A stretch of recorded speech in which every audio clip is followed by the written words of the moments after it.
네, 여러분 안녕하십니까? 종년소망교회 2021년 4월 18일 주일 예배 시작하도록 하겠습니다. 먼저 성경 보겠습니다. 요한복음 21장 15절에서 23절입니다. 좀 길지만 천천히 읽어보겠습니다. 그들이 조반 먹은 후에 예수께서 시몬 베드로에게 이르시되 요한의 아들 시몬아 내가 이 사람들보다 나를 더 사랑하느냐 하시니 이르되 주님 그러하나이다. 내가 주님을 사랑하는 줄 주님께서 아시나이다. 이르시되 내 양을 먹이라 하시고 또 두 번째 이르시되 요한의 아들 시몬아 내가 나를 사랑하느냐 하시니 그러므로 주님 그러하나이다. 내가 주님을 사랑하는 줄 주님께서 아시나이다. 이르시되 내 양을 치라 하시고 세 번째 이르시되 요한의 아들 시몬아 네가 나를 사랑하느냐 하시니 주께서 세 번째 네가 나를 사랑하느냐 하심으로 베드로가 근심하여 이르되 주님 모든 것을 아시오매 내가 주님을 사랑하는 줄을 주님께서 아시나이다. 예수께서 이르시되 내 양을 먹이라. 내가 진실로 진실로 내게 이르노니 네가 젊어서는 스스로 띠뛰고 원하는 곳으로 다녔거니와 늙어서는 네 팔을 벌리리니 남이 내게 띠우고 원하지 아니하는 곳으로 데려가리라. 이 말씀을 하시면 베드로가 어떠한 죽음으로 하나님께 영광을 돌릴 것임을 가르치심이로라. 이 말씀을 하시고 베드로에게 이르시되 나를 따르라 하시니 베드로가 돌이켜 예수께서 사랑하시는 그 제자가 따르는 것을 보니 그는 만찬 속에서 예수의 품에 의지하여 주님을 파는 자가 누구오니까 묻던 자더라. 이에 베드로가 그를 보고 예수께 여짜오되 주님 이 사람은 어떻게 되겠사옵나이까? 예수께서 이르시되 내가 올 때까지 그를 머물게 하고자 할지라도 내가 무슨 상관이냐? 너는 나를 따르라 하시더라. 이 말씀을 형제들에게 나가서 그 제자는 죽지 아니하겠다 하였으나 예수의 말씀은 그가 죽지 않겠다 하신 것이 아니라 내가 올 때까지 그를 머물고 하고자 할지라도 내게 무슨 상관이냐 하신 것이로라. 아멘. 네, 나 하나의 가치라는 제목으로 말씀을 증거하도록 하겠습니다. 여러분, 진짜 신앙인은 어떠한 사람일까요? 누가 뭐래도 어떠한 상황 속에서도 자기 신앙을 지킬 줄 아는 사람이 진짜 신앙인 아닐까요? 누구누구와 모두가 하는 신앙이란 없습니다. 그렇지 않습니까?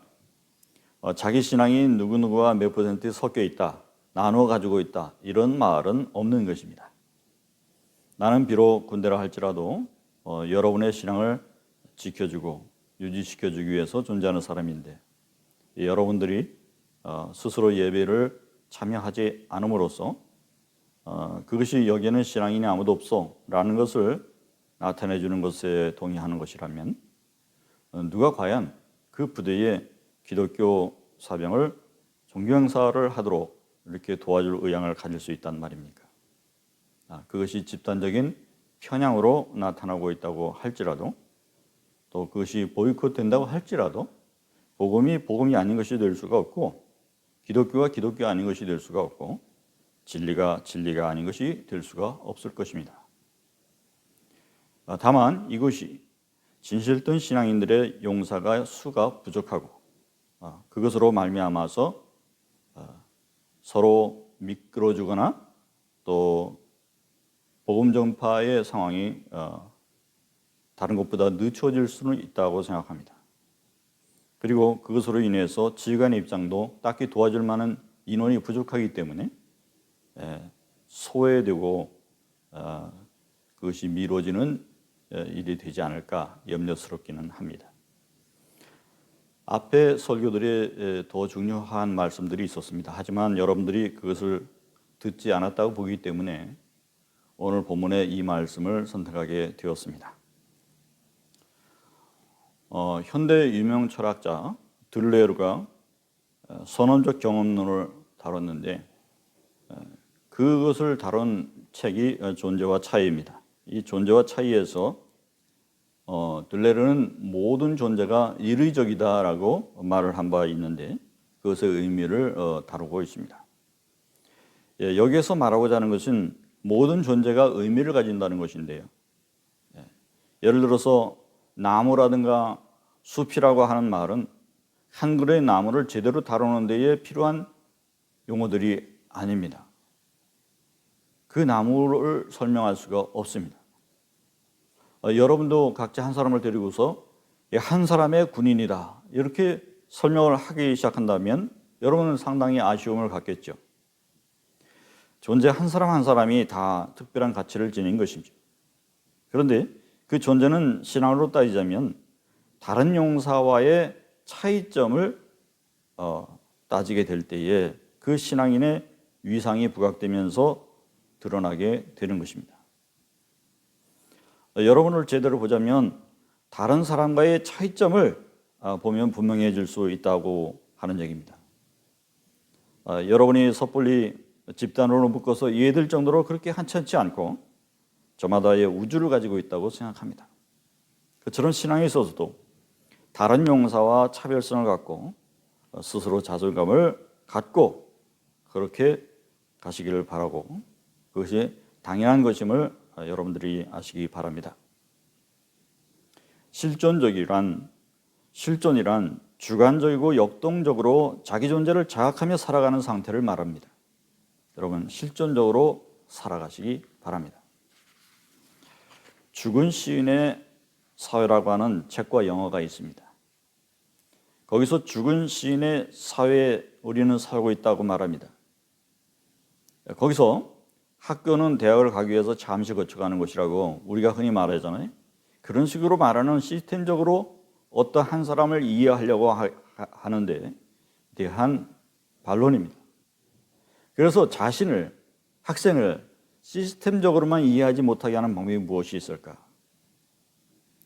키팅 선생은 자기들이 원하는 방식으로 학생들을 가르치지 않는다고 해서 해임을 결정했습니다. 그리고 제자들은 그를 아쉬워했습니다. 그리고 그 해임되어 나가는 키팅 선생에게 작별 인사와 더불어 저항의 방법을 드러내기 위해서 책상 위에 올라서는 모습을 보여주었습니다. 이것은 상징적인 것입니다. 공부 시스템으로 상징되는 그 책상을 발로 밟고 선 것이니까요. 그들은 스스로 자기의 삶의 자율성과 주체성으로 살아가겠다고 하는 선언, 그리고 그동안 잘 배웠다고 하는 그런 선언을 그런 식으로 나타내고 있었습니다. 그것은 실존적으로 살아가겠다는 의미인 것입니다.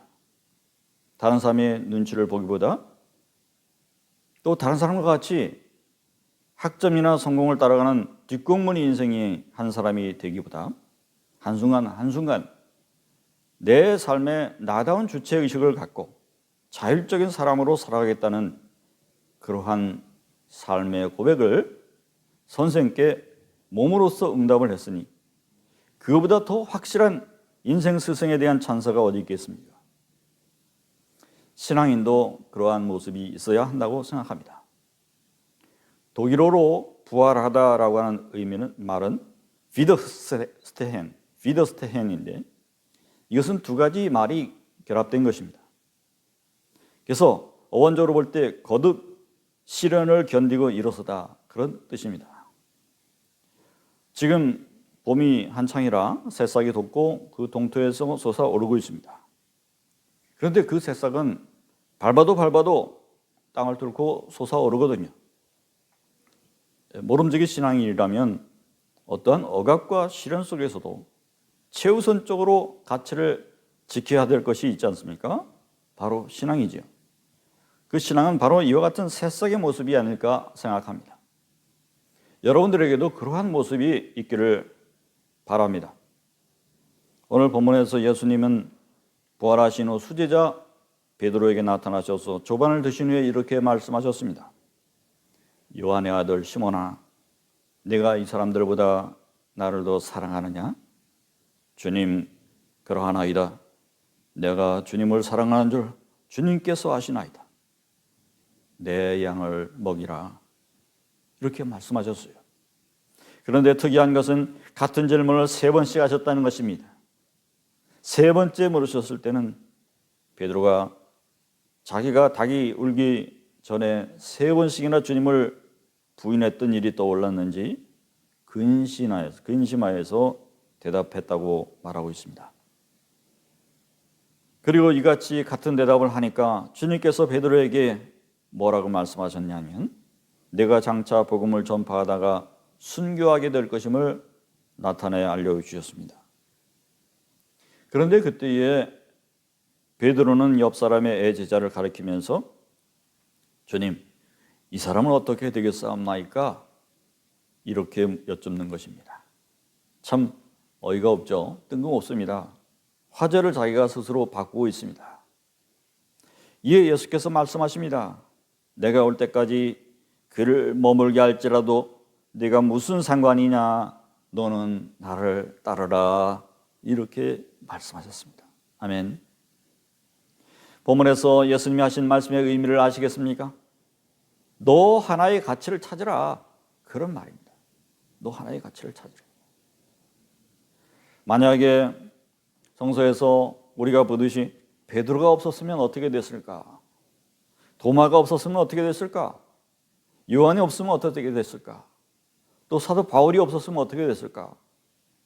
복음은 이렇게 기독교가 전파될 수 있었을까? 물론 말씀에서처럼 하나님은 돌들로도 전파되게 하셨을 테지만 우리가 그만큼 각자 역할이 중요했다고 하는 것은 우리가 성서를 통해 보는 그대로 확인하고 있는 사실입니다.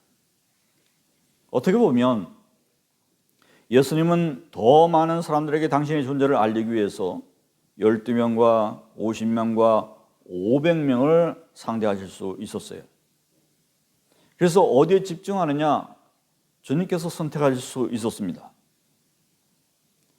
베드로에게 한 사람에게 집중하여 이렇게 오랜 시간을 길게 자세하게 말씀하셨다고 하는 이 사실이 참으로 의외이지 않습니까?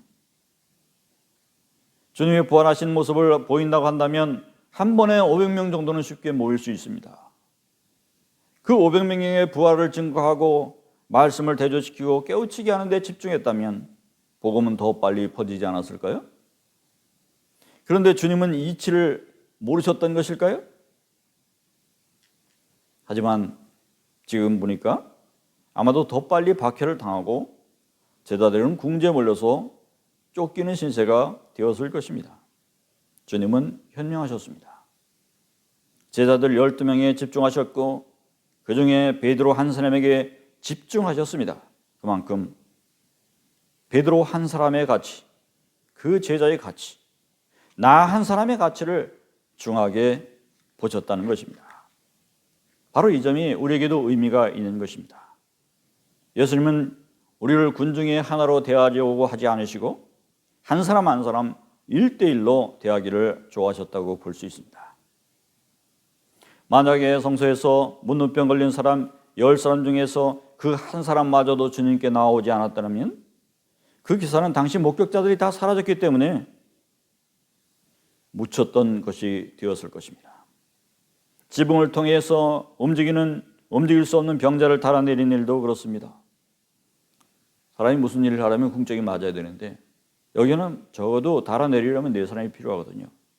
근데 3사람이 건강한 사람이 있고 나머지 한 사람은 노인이라 움직일 수조차 없다.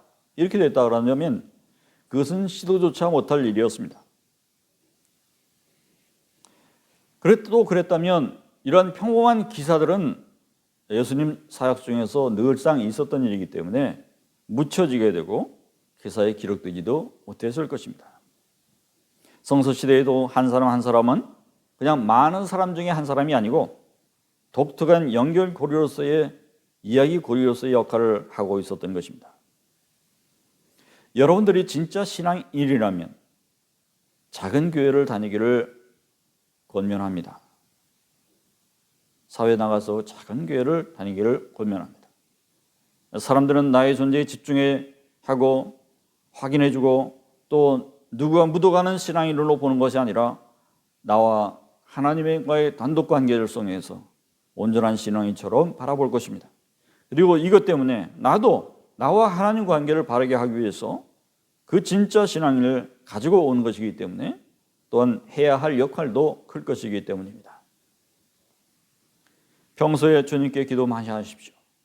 주님께 기도하는 신앙인이 진짜일 것입니다.